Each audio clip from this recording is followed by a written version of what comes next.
As Prime Minister Narendra Modi finally occupies the hot seat, all eyes are on him to prop up economic growth and deliver on policy reforms. But even before we see signs of a resurgence in the downbeat Indian economy, commercial real estate in the country has been steadily scripting a revival.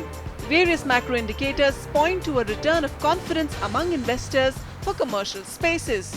Recent data by the Reserve Bank of India shows higher credit growth to commercial real estate in the 2014 fiscal as against FY 2013, despite the slowdown in the Indian economy. Banks also disbursed loans totaling 28,300 crores to commercial real estate in the fiscal 2014 as against 13,400 crores in FY 13. Commercial real estate sector is once again back on its toes, and that can be evidenced from the fact that there is more lending which is going to this particular sector. In fact, one can corroborate this with the fact that even if you look at personal loan segment, as far as mortgages are concerned, even that has shown an increase, because both of them have to be read together. So it does give a feeling that as far as the real estate sector is concerned, something positive has happened last year, at least from the point of view of bank finance. The Royal Institution of Chartered Surveyors, or RICS, in its latest commercial property monitor also points to early signs of recovery in the occupier market. RICS's Occupier Sentiment Index entered neutral territory, ending a run of 7 consecutive negative readings.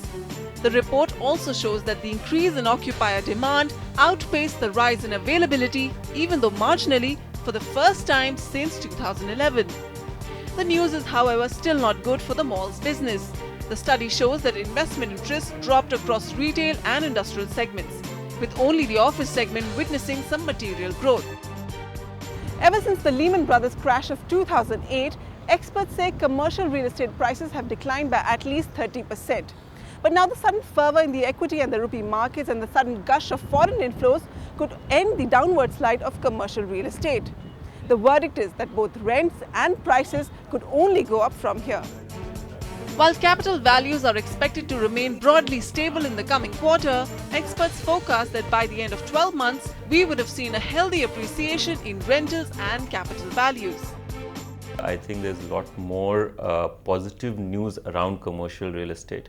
Over the last 6 months, there's been a general uptick in the demand for real estate. We are anticipating that in this calendar, the real estate, the commercial real estate demand will probably be up by about 10% compared to last calendar.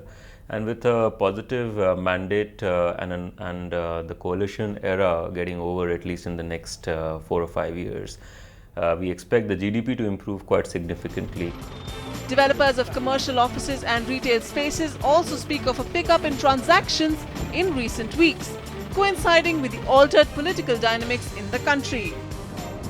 What has happened, if you look at financial year 2013 and 14, I'm talking about Gurgaon per se, it was by and large consolidations of all these IT companies.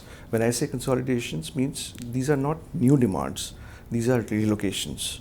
That's where it has happened. So if you look at today, after all this positivity, I'm sure the sentiments are positive towards it, and they are definitely bound to happen.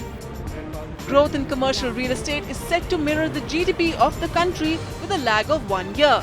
So the sudden euphoria aside, a stable recovery in commercial real estate will also depend on what monetary stance the RBI takes and whether a robust monsoon will cool off inflation this summer.